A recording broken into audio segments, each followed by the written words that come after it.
Si tu as déjà sauté le pas ou que tu es sur le point de prendre une grande décision et sauter le pas et vraiment quitter ce job, quitter ce pays, quitter cette relation amicale qui ne te fait plus de bien ou quitter cette relation amoureuse qui malheureusement ne va plus vers là où tu aurais aimé et que dans ta tête, il y a cette image de l'après où tout va être beaucoup plus simple, beaucoup plus léger ou plus facile.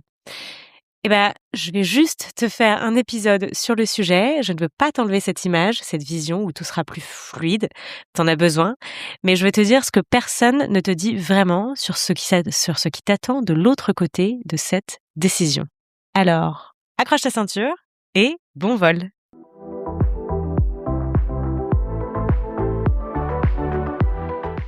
On en est donc à l'épisode 3 d'une série sur les grands départs, sur les grosses décisions. Et si tu n'as pas encore écouté les 2 premiers épisodes de cette série, je te les recommande vraiment. Ils sont sur ma chaîne, tu les trouveras juste avant celui-ci. Le premier épisode, je raconte comment j'ai construit mon départ et ma sortie du corporate et que j'ai fait ça vraiment pas du jour au lendemain, pas de façon impulsive et pas sur un coup de tête, mais j'ai bien préparé ma sortie et du coup, je te raconte ça dans cet épisode-là. Et dans le deuxième épisode, on parle du pourquoi tu repousses une décision. Pourquoi? Qu'est-ce qui se passe vraiment dans ta tête? Qu'est-ce qui se passe dans ton système nerveux quand tu te figes, par exemple, devant une grande décision et un choix à prendre? Alors aujourd'hui, épisode 3, on parle de l'après. Et je vais te dire des choses que personne ne te dit vraiment, des ressentis dont on ne parle pas toujours, des choses qu'on veut un peu cacher parce que parfois on peut avoir un peu honte peut-être de ressentir tout ça après avoir pris une grande décision. J'ai pas envie de te sortir toutes les versions lisses de ce qui se passe parce que tu as enfin pris ton envol. Je veux vraiment te dire ce qu'il se passe à l'intérieur de toi. Alors c'est parti, on y va. D'abord, j'ai envie de te dire que le grand départ, ça ne règle pas tout. OK, ça va pas régler toute ta vie. C'est pas parce que tu prends enfin cette grosse décision à laquelle tu penses depuis des mois et des semaines et peut-être des années que tout d'un coup ta vie entière bascule et change complètement. OK? Évidemment qu'il va y avoir des choses qui vont changer et évidemment qu'il y a énormément de nouvelles portes qui vont s'ouvrir pour toi, une nouvelle vision de la vie, de nouvelles perceptions, de nouvelles opportunités. Mais quand tu sautes le pas, vraiment, je sais que parfois on peut vraiment avoir dans sa tête l'idée que dans l'après, tout va être complètement plus, fluide, plus simple, plus léger, que tout va être beaucoup plus aligné et cetera et cetera. Cette vision-là que tu peux avoir, évidemment, elle est nécessaire et tu en as besoin pour t'aider à sauter le pas et à prendre cette décision parce que si tu te disais, «C'est nul après», tu feras jamais, tous ces choix-là. Mais par contre, elle est un peu incomplète cette vision, je dirais. Elle est pas toujours, à 100 réelle. Je vais essayer de te donner des exemples, comme ça c'est peut-être plus simple, de comprendre plutôt que juste de te dire de la théorie, de ce qui se passe dans ton cerveau. Mais un exemple super simple, c'est par exemple quand tu mets fin à une amitié qui te vidait. OK, donc tu décides de ne plus, voir cet ami, qui te faisait pas toujours du bien dernièrement, OK? Et 6 mois après, tu t'aperçois que tu as recréé exactement le même type d'amitié, OK? Et la même dynamique avec une nouvelle personne. Qu'il se passe exactement la même chose qui s'était passé avec cette première amie.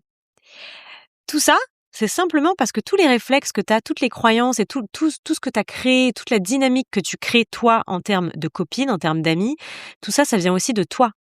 Ça vient pas des personnes que tu gardes autour de toi. Les gens autour de toi, ils vont agir en fonction de ce que toi, tu permets. Tu vois, une personne qui se respecte et qui se fait respecter, elle va agir d'une certaine manière. Une personne qui est people pleaser et qui dit oui à tout et qui, à l'intérieur d'elle, en vrai, elle se vide, elle est drainée, elle est en colère, elle a de la frustration, et ben, si tu quittes une amitié où toi, tu te sentais comme ça, ben, tu vas recréer exactement la même plus tard. Tu vas recréer une amitié où tu te sens encore, tu dis oui à tout, tu donnes beaucoup, et puis à l'intérieur, tu te sens vidé, etc. Parce que toi, tu te montres pas ta vraie toi. Toi, tu changes pas tes réflexes et tes schémas automatiques. C'est toi qui changes pas tes croyances. Donc ça va encore générer la même chose, tu vois? Un autre exemple, tout simplement en amour. Si tu quittes une relation amoureuse où toi, tu étouffais, mais dans la suivante, tu reproduis les mêmes automatismes, la même façon de jouer la sauveuse dans le couple, ou la même difficulté à demander ce dont tu as réellement besoin, à exprimer tes envies, à exprimer tes rêves, à exprimer ta vision. Si tout ça, déjà de base, tu avais du mal à le faire dans ta première relation, c'est pas parce que tu quittes cette relation que la prochaine, ce sera complètement l'inverse, et cetera. Si toi, t'as pas changé et que tu trimbales tes casseroles et tes automatismes avec toi, la prochaine relation, elle va avoir des schémas similaires. Et d'ailleurs, souvent, quand je coach des femmes qui veulent retrouver l'amour, on se rend compte très rapidement que les schémas dans lesquels elles se sont mises sont toujours les mêmes. Elles vont sortir, par exemple, avec 2 ou 3 garçons différents, 3 hommes différents dans leur vie. Les raisons pour lesquelles ça ne fonctionnait pas ou les choses qui n'allaient pas pour elles dans cette relation, ce seront toujours les mêmes. Parce que les schémas reviennent. Parce que les automatismes que tu as dans ton cerveau, la façon que tu as d'opérer dans ta vie et de faire ta vie et de te comporter et de croire à ce que tu crois dans ta vie, sont les mêmes. Tant que tu ne travailles pas dessus, évidemment. Tant que tu ne les changes pas, tant que tu ne les adresses pas, tant que tu n'en as pas conscience. Et du coup, c'est ça que je veux te dire. C'est que c'est pas parce que tu prends une grosse décision dans ta vie aujourd'hui que tout d'un coup, tout le reste va aussi changer. Il y a un autre exemple. Quand tu quittes ton pays pour aller recommencer ta vie ailleurs. OK? Moi, je peux parler en tant que connaissance de cause puisque je l'ai fait. Je suis partie de la France pour aller, d'abord en Argentine et puis ensuite je suis partie de la France pour aller ensuite vivre en Australie. Ça fait 10 ans maintenant que j'y suis. Quand je suis partie de la France et que je suis arrivée en Australie, au bout de, quelques mois, je me suis quand même, dit: «Waouh, en fait, je suis en train de recréer une vie peut-être un peu similaire sur certains points». Je doutais de certaines choses et c'était les mêmes choses sur lesquelles je doutais avant. J'avais pas repris, confiance en moi, tout d'un coup parce que j'avais changé de pays. Alors évidemment qu'il y a des choses qui ont commencé à changer parce que j'ai commencé à prendre conscience justement de mes réflexes automatiques intérieurs. J'ai commencé à rencontrer des gens qui m'ont pointé du doigt des choses que je faisais, ou que je pouvais changer.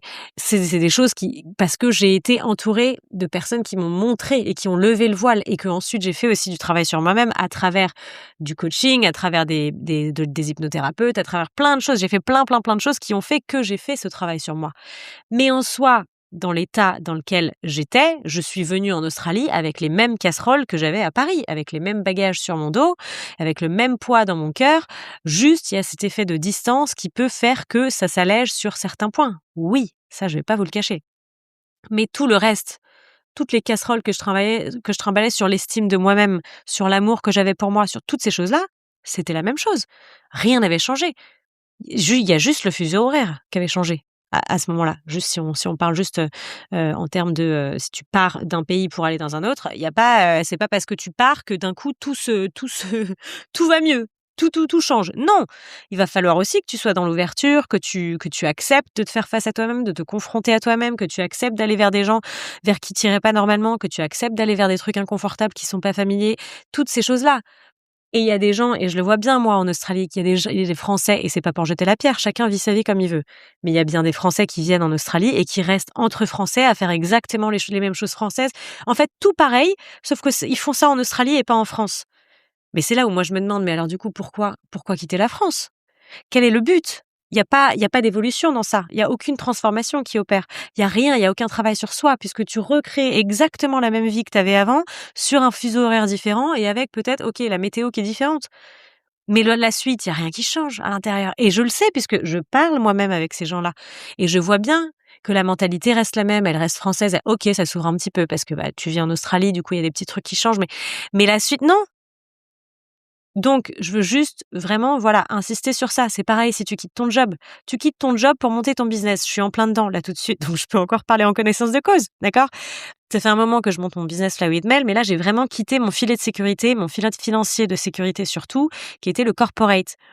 Mais tu quittes ton job pour bosser sur ton truc à toi et tu penses que tu vas être beaucoup plus libre et sur les réseaux sociaux, là, ils nous parlent tout le temps de freedom, digital nomade et blablabla. Mais, tu crois que c'est parce que tu quittes un job qui te faisait travailler de 9 à 5 que du coup, d'un coup, tu peux, ne plus avoir à travailler? Bah non, ma cocotte, il va falloir aussi, s'y mettre, en fait.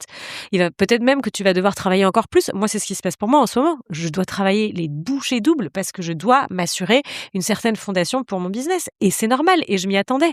Je me suis pas volé la face en me disant: «Bah, c'est parce que je quitte mon job que du coup, je vais avoir beaucoup plus de temps, pour moi». Évidemment, mes horaires sont beaucoup plus flexibles. Je peux décider de faire ce que je veux de mon temps. Oui. Mais en attendant, il va quand même falloir le faire monter, ce business. Bah, on fait comment? Je vais pas juste, faire ma life et dire que je suis digital nomade, sur ma petite île et puis ne rien faire. Ben non, c'est pas comme ça que ça se passe. Donc je veux vraiment, voilà, c'est pour ça que je voulais faire cet épisode. Je veux vraiment te dire la vérité sur ce que tu peux voir ou entendre. Je parle beaucoup surtout notamment des réseaux sociaux parce qu'on est surexposé à énormément d'informations sur les réseaux qui nous font croire que X, Y, Z. Mais moi, je veux juste te redire la vérité. La vérité, c'est ça. C'est que bien sûr qu'il y a des choses qui vont changer parce que tu vas prendre une grosse décision parce que tu vas faire du changement, parce que tu vas faire le choix de changer ta vie en quittant un job, quittant un pays, quittant une relation amicale ou en quittant par exemple une relation amoureuse. Il y a plein d'autres décisions qui sont possibles. Là, je te parle des 4 grosses qui reviennent surtout dans mes coachings et c'est pour ça que du coup, je peux te parler de tout ça puisque j'aide vraiment les femmes en général à sauter le pas pour prendre ces décisions-là. Mais avant qu'on saute le pas, il y a toute une série il y a plein d'introspections en fait à faire, des questions d'être sûr. Est-ce que c'est vraiment parce que tu veux changer ce truc-là? C'est quoi le truc profond qui va pas dans ta relation? C'est quoi le truc en profondeur qui fait que tu te sens mal avec tes amitiés? C'est quoi le truc à l'intérieur de toi qui fait que tu veux vraiment changer ce job? Et pourquoi? Est-ce que c'est vraiment ce job qui pose problème ou est-ce que c'est quelque chose de plus profond à l'intérieur de toi sur ce que tu te racontes, sur ce qu'on t'a dit, sur ta valeur, sur ton estime de toi-même? Donc voilà, je veux vraiment te dire tout ça parce que tes réflexes, tes automatismes, tes croyances, tout ça, ça se règle pas simplement en changeant ton décor.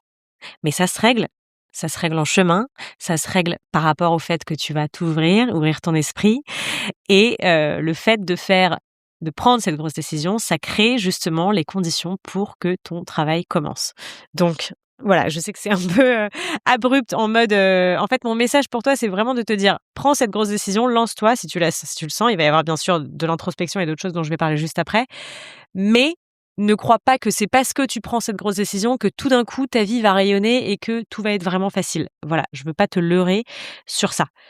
Par contre, voilà, ce que je veux te dire, c'est que la vraie bonne nouvelle dans tout ce que je viens de dire, c'est que tous ces automatismes, toutes ces croyances, tous ces réflexes, ils viennent de toi.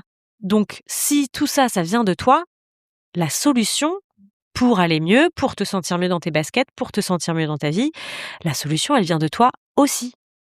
OK? Et donc, ton grand départ ou ta grosse décision peut devenir une porte d'entrée vers un vrai travail sur toi. Le vrai départ, quand on parle d'un départ, de partir encore une fois d'un job, d'une amitié, d'une relation, etc., le vrai départ, il est intérieur. Et il commence bien avant le départ physique. Je vais t'expliquer pourquoi. Le départ, il est vraiment intérieur parce que avant même que tu poses un acte concret et que tu sautes le pas, il y a un moment dans ta tête où il y a il y a un truc qui va basculer en toi.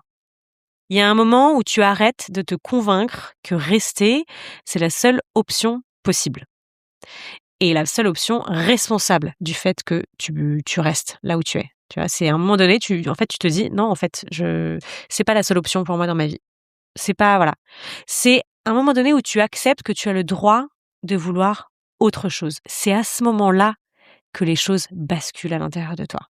Parce que souvent, on reste dans un truc qui ne nous convient pas parce on se convainc à l'intérieur de soi qu'il n'y aura pas mieux, que l'herbe n'est pas plus verte ailleurs, que on ne mérite pas mieux, qu'on ne trouvera peut-être vraiment pas mieux, qu'on a vraiment peur de ce qu'il peut y avoir vers l'inconnu et qu'il vaut mieux s'accrocher à quelque chose qui fonctionne un minimum. Voilà. Et au moment où vraiment tu as la coupe pleine, c'est le moment où tout ça là, toutes ces choses dont tu t'étais convaincu pendant tellement longtemps, bam, ça bascule. Et bam, d'un coup, tu te dis: «Non, attends, c'est pas vrai. C'est pas la seule option pour moi. Et j'ai le droit de vouloir autre chose et je peux construire autre chose». Et je pense que ce départ intérieur, c'est-à-dire vraiment ce moment où on bascule, c'est le moment qui peut paraître le plus difficile. Et pour l'avoir vu et pour avoir accompagné pas mal de femmes en coaching là-dessus, justement, à pouvoir enfin prendre leurs décisions, le moment où on bascule vraiment dans notre tête et on se dit: «Mais en fait, complètement, en fait, ça devient beaucoup plus clair», genre: «Bah non, mais en fait, il y a d'autres options qui sont possibles pour moi». C'est le moment où tu te lèves le matin et tu réalises que tu joues un rôle dans ta propre vie. Non, mais est-ce que vous vous rendez compte? C'est tellement dur. C'est un moment comme ça, d'un coup, bam, tu vas te lever et tu vas te dire: «Mais attends, mais quel rôle je joue là?» Je joue un rôle dans ma propre vie. Je joue un rôle dans mon job, je joue un rôle dans ma relation, je joue un rôle dans une amitié, je joue un rôle, j'en sais rien, voilà, je fais comme si j'étais une actrice dans certains domaines de ma vie et depuis bien trop longtemps. Cette réalisation-là, c'est là où vraiment tu appuies sur le bouton départ. C'est le moment où tu appuies sur le bouton prise de risque, prise de grosses décisions, départ. C'est le moment où vraiment tu te permets de dire tout haut que l'endroit où tu es ne te va plus, que ça ne te nourrit plus Et pas parce que c'est un mauvais endroit ou pas parce que tu es avec, les mauvaises personnes, hein. C'est parce que c'est juste plus ton endroit, c'est plus tes personnes, c'est plus ton crew, c'est plus voilà. C'est par exemple alors je vais te donner des exemples, c'est le moment où, par exemple, la conversation avec, ton ami là et ben pendant la conversation, tu réalises que, tu as retenu ta respiration pendant toute la conversation depuis le début. Tu as pas voulu lui dire vraiment les choses que tu avais tu as pas voulu lui dire les opinions que tu avais, tu as pas voulu lui dire la vérité, tu as pas et tu t'en es rendu compte à la fin, que c'était pas vraiment une conversation à double sens en mode échange, c'était une conversation où elle te disait toutes les choses et toi, par exemple, tu allais dans son sens. C'est le moment où vraiment tu es soulagé quand ta pote annule un plan parce que tu avais pas du tout envie de la voir, tu avais la flemme. C'est le moment où tu rentres chez toi et que tu te rends compte que tu es vidé à chaque fois après avoir vu cette même pote. C'est le moment où tu veux arrêter de te mentir à toi-même et de faire semblant que c'est normal d'avoir une amie qui te fait te sentir comme ça. Si je viens, par exemple plutôt vers les relations amoureuses, c'est le moment ou c'est la nuit où tu t'avoues que tu n'es plus amoureuse. Et je sais que ça fait mal, ça fait mal même juste de dire cette phrase-là parce que je sais que moi aussi je suis passée par des ruptures amoureuses et ça fait tellement mal. Mais du coup, vraiment le moment où tu t'avoues à toi-même qu'en fait, non, cette relation ne te va plus, tu n'es plus amoureuse. Il y a un truc, voilà, ça sert plus à rien de te battre contre tes propres mensonges, en fait. Contre toi-même à l'intérieur, ça sert à rien de continuer de te mentir à toi-même en te disant: «Non mais si, il va changer, si ça va être différent, si je peux le sauver, si, si, si, si, si». Non, c'est le moment où vraiment tu te dis: «En fait, ça suffit, stop. Ça sert à rien que je continue de me mentir à moi-même. Ça va ni m'aider moi, ni aider, la personne avec laquelle je suis». Et ça nous fait simplement perdre du temps, perdre de l'énergie, foncer dans le mur. C'est vraiment le moment où voilà, ça y est, tu te dis: «Ça suffit, ça suffit». Tous ces moments-là, ils précèdent toujours justement l'acte concret de prendre ta décision, de faire ton gros choix et cetera et cetera. Et je dirais que vraiment ces moments-là, pour moi, c'est vraiment ces moments-là, là où vraiment on a le déclic et on se rend compte d'un truc, c'est ces moments-là le vrai départ. Parce que c'est à partir de ce moment-là que tu commences vraiment à te traiter comme quelqu'un dont les désirs comptent. Je vais répéter cette phrase parce qu'elle est très importante. Tous ces moments-là où tu as une prise de conscience et tu décides que ça y est, en fait, tu vas faire une décision, prendre une décision, faire un choix, ce sont les moments et justement, c'est vraiment où tu commences à te regarder vraiment en face et tu te confrontes et tu arrêtes de te mentir à toi-même. C'est les moments où tu commences, pardon, à te traiter comme quelqu'un dont les désirs comptent vraiment. Et ce moment intérieur-là, ce départ intérieur dont je te parle, il est souvent silencieux, il est pas glamour. Souvent, on en a honte et on n'en parle pas toujours avec ses copines ou avec ses proches parce qu'on ne sait pas trop qu'est-ce qui se passe en fait? Pourquoi je pense comme ça? Non, je devrais pas penser comme ça. Tout se passe bien pourtant et puis l'herbe n'est pas toujours verte ailleurs et puis non, non, non, non, c'est pas possible. Pourquoi? Il faudrait que je sois contente d'avoir ce job, il me permet d'avoir tellement de sous, ou une sécurité ou de payer mes factures et je devrais pas penser comme ça parce que, ce mec me permet quand même de faire, X, Y, Z ou il me donne quand même un tout petit peu d'amour même si ce sont des miettes parce que voilà, mais dans ta tête, tu sais, ça y est, là, il y a pas de retour en arrière. Parce que tu as déjà eu une confrontation avec toi-même, une réalisation qui fait que tu as compris. Tu as compris qu'il y avait un vrai tournant à prendre là. Et j'ai juste envie de te dire que si tu es en train de vivre ce moment-là, en ce moment, même avec le doute, même avec la peur, même avec toutes les questions que tu as à l'intérieur de toi, si en ce moment tu es dans cette situation actuelle, tu es déjà en train de grandir. Parce que tu es en train de te poser les bonnes questions. T'es pas en train juste de ruminer sur des choses qui te font du mal sans vraiment comprendre pourquoi, de comment et sans te confronter face à toi et face à ce que tu fais vraiment et face à ta responsabilité aussi, parce qu'on est responsable de la situation dans laquelle on se met. Il faut pas jeter la pierre sur Jean-Pierre, Jean-Jacques et Albertine. C'est aussi notre responsabilité quand on se met dans une certaine situation. Alors évidemment, je vais pas dans les extrêmes là aujourd'hui, d'accord? Chaque cas peut être discuté. Je fais une généralité là tout de suite, je le dis, d'accord? Mais en général, on est responsable de la situation dans laquelle on se met. Et du coup, si on en est responsable, on est aussi responsable de s'en sortir. Ça ne veut pas dire que ce sera facile, je le répète, ça veut simplement dire que c'est possible. Et c'est à toi de choisir de changer.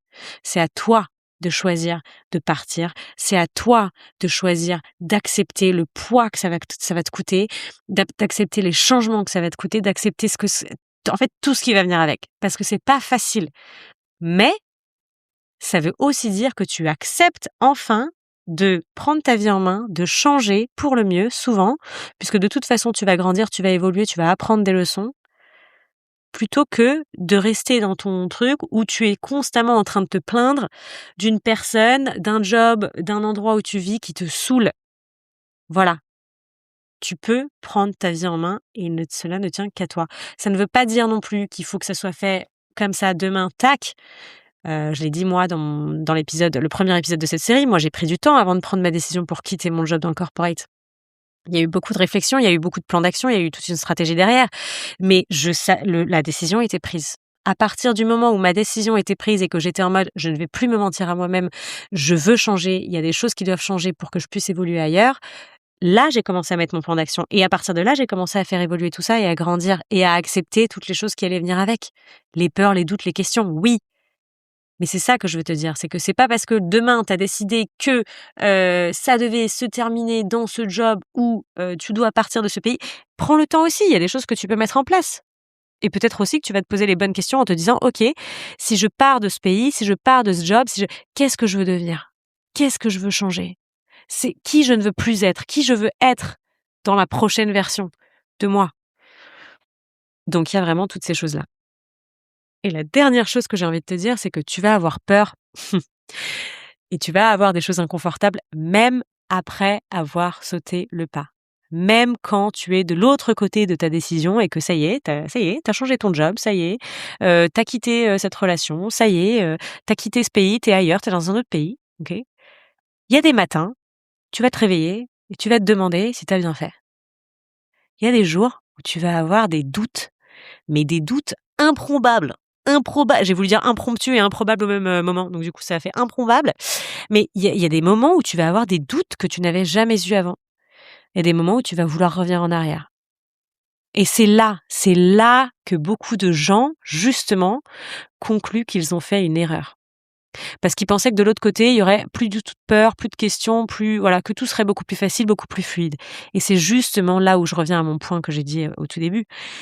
C'est pas parce que tu changes quelque chose que tout d'un coup tout change et tout devient plus fluide et plus facile. Non. OK? 3 mois après avoir quitté ton job, tu as un mois un peu difficile financièrement et bam, tu vas avoir une petite voix là qui va te dire: «Ah ah ah, tu vois, je t'avais dit, tu aurais dû rester, hé hé hé». Mais en vrai, à l'intérieur, tu sais que c'est pas vrai. Tu sais que c'est pas la vérité. Tu sais que si tu étais resté dans ce job, tu aurais continué à devenir encore plus minable, à t'éteindre à petit feu, à perdre ta flamme, à ne plus avoir du coup de stimulation, de rêve, d'envie pour toi. Tu le sais. Mais du coup, tu as quand même cette petite voix qui va revenir. Tout ça, c'est totalement normal, OK? Ces doutes, ces peurs, ces questions, ces envies de retour en arrière, mais c'est totalement normal. Ça veut simplement dire que tu grandis. Tout ça, c'est la peur de quelqu'un qui grandit parce que tout d'un coup, tu es confronté à des choses qui sont inconfortables, à des choses que tu as pas l'habitude d'avoir, à des choses qui sont pas familières. Et en général, le cerveau, ce qu'il veut, c'est te protéger. Il veut te garder dans ta zone de confort, il veut te garder dans ce que tu connais, il veut te garder dans ce que tu sais. Donc il aurait aimé te garder dans ce job, même si tu étais complètement minable et misérable et que tu rentrais tous les jours en pleurs. OK? Il aurait aimé ça, parce que c'était facile. Au moins, tu savais exactement ce que tu avais à faire, tu savais exactement combien tu gagnais à la fin de chaque mois, voilà. Donc il va te rappeler à l'ordre comme ça, quand tu vas être en train d'essayer de tenter ta nouvelle vie. Et tu vas tout questionner, tu vas avoir peur. Mais c'est simplement parce que tu es en train de grandir, d'évoluer. C'est comme si tu faisais grandir ton cerveau. Voilà, si tu veux avoir cette image-là, fais comme ça. C'est comme si tu avais un certain nombre de neurones là tout de suite dans ton cerveau et que en décidant de partir, de faire quelque chose de nouveau, t'es en train de créer des nouveaux neurones. Tu es en train de faire grandir, de mettre un tout petit peu plus d'espace encore, OK, d'espace de stockage dans ton cerveau. Donc évidemment, ça chauffe dans le cerveau. Ça prend du temps, ça chauffe, il est pas sûr, voilà. C'est exactement ça qui se passe. C'est comme si, 6 mois après ton déménagement à l'autre bout du monde, OK, tu as un moment où c'est dimanche et ça m'est arrivé, mais tellement de fois en Argentine et en Australie. C'est dimanche, tu es solo, OK, et tu as un moment intérieur de solitude absolue et tu te demandes: «Qu'est-ce que tu fous là?»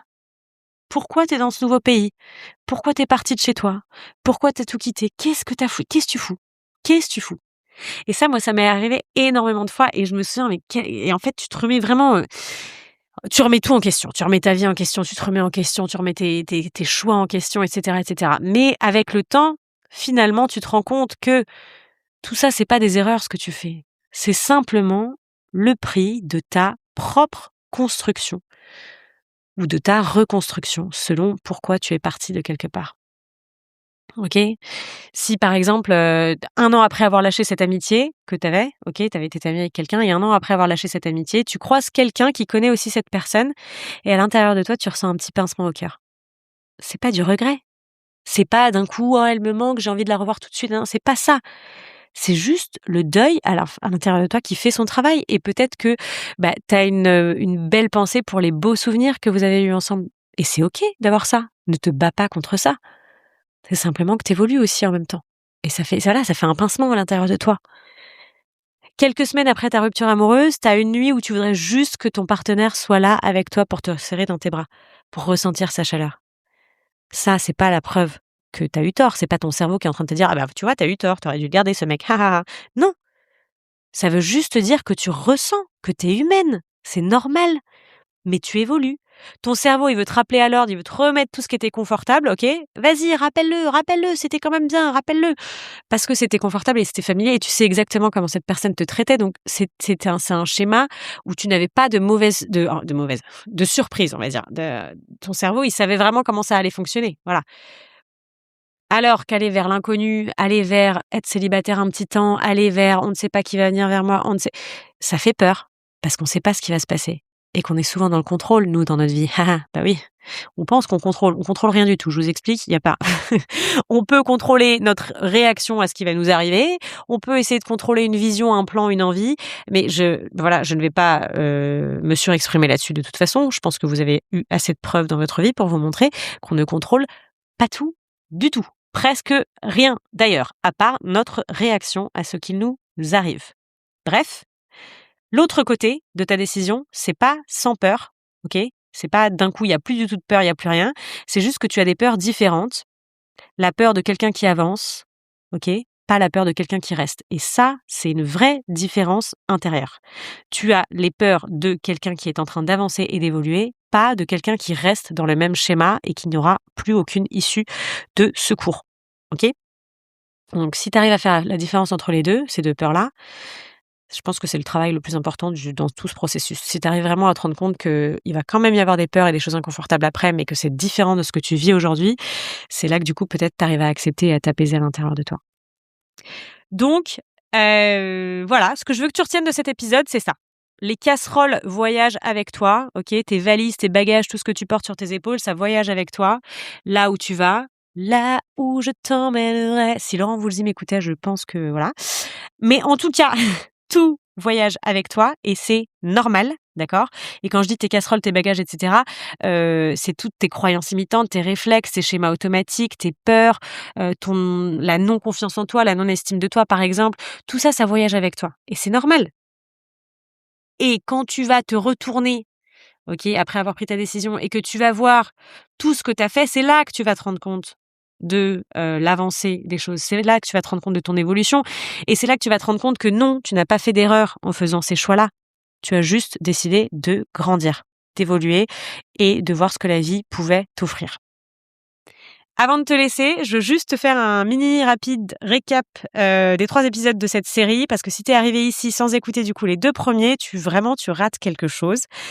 J'ai fait une série de 3 épisodes parce que du coup j'ai quitté mon job dans le corporate et c'est pour ça que dans l'épisode 1 de cette série, je te raconte mon histoire, comment j'ai quitté mon job dans le corporate après, beaucoup de temps, pas mal de temps de construction en parallèle de mon business Fly with Mel, OK? Après les certifications que j'ai eues, après les premières clientes, les tests, et cetera. Je te raconte tout ça dans mon premier épisode et peut-être que, ça t'aidera si tu as un grand départ en tête et que tu te demandes si c'est possible de le construire intelligemment, ce départ, sans avoir à tout plaquer du jour au lendemain.